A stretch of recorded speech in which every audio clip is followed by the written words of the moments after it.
Israel और Lebanon के Hezbollah समूह के बीच जबरदस्त हमले जारी हैं। लेबनान में इजरायली सेना के जमीनी ऑपरेशन से भड़के हिजबुल्ला समूह ने अपने हमलों को बढ़ा दिया है। लड़ाके उत्तरी इजरायल पर तगड़े हमले कर अब अलग अलग इलाकों पर बम बरसा रहे हैं। समूह ने अपने हालिया हमलों की फुटेज शेयर कर इजरायली हमलों की पोल खोल दी है।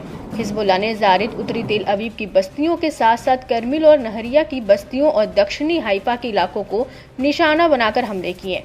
इस बीच इजरायली अखबार यदीओत अहरोनोत ने बताया कि हिजबुल्ला ने सीमा के पास के इलाकों से पश्चिमी अल जलील में इवन मेनाचेम की ओर रॉकेट दागे, जहां इजरायली सेना ने अपना अभियान पूरा कर लिया था। इसके अलावा रिपोर्ट में उत्तरी इजरायली लोगों के बीच बढ़ती नाराजगी का भी खुलासा हुआ है। इजरायली सुरक्षा अधिकारियों का हवाला देते हुए मीडिया आउटलेट्स ने कहा कि लेबनान से रॉकेट फायर को रोकना केवल जमीनी अभियानों के जरिए नहीं बल्कि राजनीतिक समाधान के जरिए हासिल किया जा सकता है।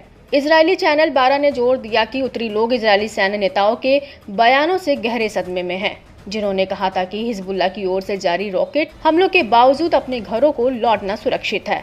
चैनल ने हिजबुल्ला की दृढ़ता पर ध्यान दिया, जिसमें कहा गया कि समूह अपनी रॉकेट ताकतों को बनाए रखा हुआ है, जो मौजूदा संघर्ष के खत्म हो जाने के बाद भी बरकरार रह सकती है।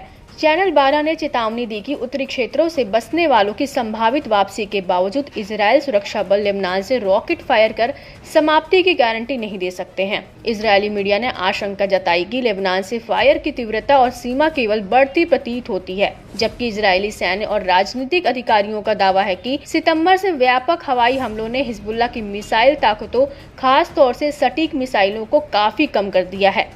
हिजबुल्ला के हालिया हमले इन दावों का खंडन करते हैं। दरअसल लेबनान से लगातार हो रहे हमलों को लड़ाकों ने एक नई धार दी है। लड़ाके अब एक ही ठिकानों पर वक्त बेवक्त दहला रहे हैं। इजरायली मीडिया ने दावा किया कि बीते दिनों मिसाइलों और ड्रोन के झुंडों ने कई महत्वपूर्ण सैन्य ठिकानों को निशाना बनाया। हिजबुल्ला के रॉकेटों ने एक साथ कई इलाकों पर बौछार की। इजरायली चैनल 12 की माने तो एक बार फिर हिजबुल्ला की रॉकेट शक्ति में कोई बदलाव नहीं आया है। समूह की ओर से लगातार अभियान चलाए गए, जिसमें 150 से ज्यादा रॉकेट इजरायल की ओर से दागे गए, जिनमें से 2 रॉकेट सेंट्रल इजरायल पर कहर बनकर टूटे, जबकि बाकी के कई रॉकेट अल जलील और कब्जे वाले गोलान में दागे गए। इजरायली आर्मी रेडियो के डिफेंस एक्सपर्ट अमीर बार शालोम ने सेंट्रल इजरायल की ओर रॉकेट लॉन्च को हर मायने में असाधारण बताया।